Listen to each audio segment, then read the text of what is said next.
सब्जियों की बात हम कर रहे थे और सब्जियों से जुड़ी एक बड़ी खबर आ रही है। कोरोना काल में सब्जियों के दाम तेजी से बढ़े हैं। लॉकडाउन की वजह से सप्लाई थमने से हरी सब्जियां महंगी हो गई हैं।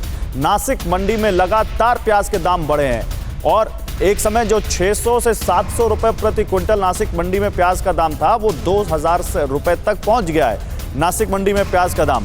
और ये बता रहा है कि खाने पीने की चीज़ें के सब्जियों के दाम, खाने पीने के दाम, दालों की बात कर रहे हैं, लेकिन सब्जियों के दाम भी बहुत तेज़ी से बढ़े हैं। और ये नासिक मंडी जो प्याज की सबसे बड़ी मंडी है देश की, जो लासल मंडी जिसको कहते हैं, वहाँ की हम बात कर रहे हैं, जहाँ पर आप देख सकते हैं लगातार प्याज के दाम बढ़ रहे हैं और करीब 3 गुना के तक पहुँच गए हैं। 600 से 2000, 600 से 700 जो प्रति क्विंटल प्याज वहाँ पर बिक रहा था, वो अब 2000 रुपये प्रति क्विंटल तक पहुँचा है। एक और खबर है, पेट्रोल के दाम देखिए, एक साल में पेट्रोल के दाम 40% तक बढ़े हैं। 122 जिले देश के ऐसे हैं जहां पेट्रोल की कीमत कल 100 रुपए के पार पहुंच गई।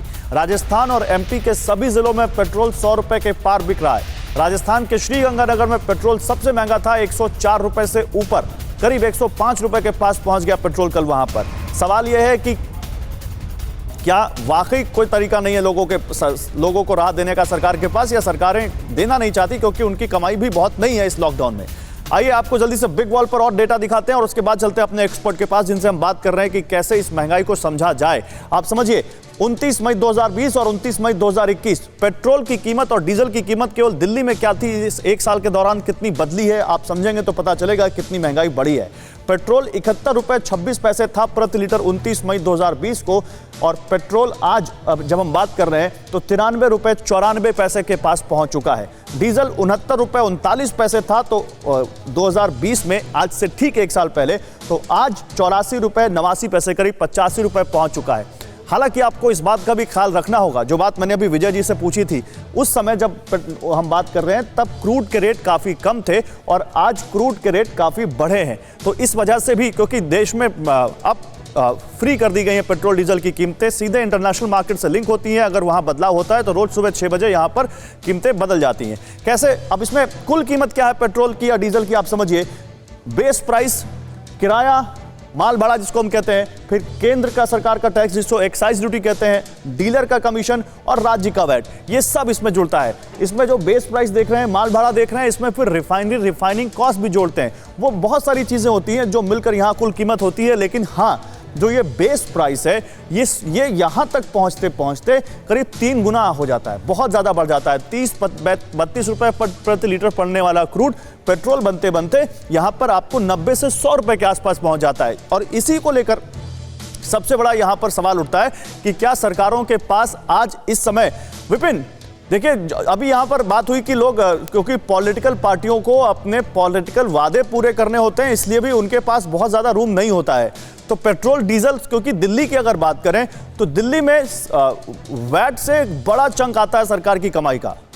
क्या ये माने कि इसलिए भी दिल्ली जैसी सरकारों के पास कोई ज़्यादा रूम नहीं है और शायद इसीलिए पेट्रोल डीजल ज़्यादा यहाँ पर सस्ता होता नहीं दिख सकता, अगर इंटरनेशनल मार्केट में कम नहीं हुआ तो? देखिए, चाहत हो तो सब कुछ संभव है। और आपको याद होगा कि 7 साल पहले जब केंद्र सरकार, आज की मौजूदा केंद्र सरकार, उस वक्त की सत्ताधारी बीजेपी दल, आज की सत्ताधारी बीजेपी दल, जब चुनाव में गई थी तो क्या नारा दिया गया था कि बहुत हो गई महंगाई की मार, अब की बार मोदी सरकार। लेकिन 7 साल में मोदी सरकार ने पेट्रोल और डीजल की कीमतों को, बेशक वो अंतर्राष्ट्रीय बाजारों पर निर्भर करती हो, लेकिन इन 7 सालों में केंद्र सरकार ने क्या कुछ किया है। यह हकीकत है कि देश की व्यवस्था और राज्य की व्यवस्था ऐसे ही वैट और एक्साइज ड्यूटी से चलती है। लेकिन क्या जनता के सीने में पैर रखकर देश को चलाया जाएगा, ये बड़ा सवाल है। और क्या अगर सरकारें चाहें तो थोड़ी सी केंद्र सरकार, थोड़ी सी राज्य सरकार सहूलियत दे तो इस मुश्किल दौर में, जब कोरोना में आपकी आय खत्म हो चुकी है, लोग बेरोजगार हैं, मारे फिर रहे हैं, ऐसे में डीजल और पेट्रोल में थोड़ी रिबेट दी जा सकती है, थोड़ी रियायत दी जा सकती है। लेकिन इस तरफ किसी का ध्यान नहीं है, ना अपने वादों पर किसी को ध्यान है, ना जनता को किसी का ध्यान है। और नहीं तो अगर केंद्र सरकार की हम बात कर रहे हैं विपिन, तो हमें तो राज्य सरकारों को भी कटघरे में खड़ा करना होगा।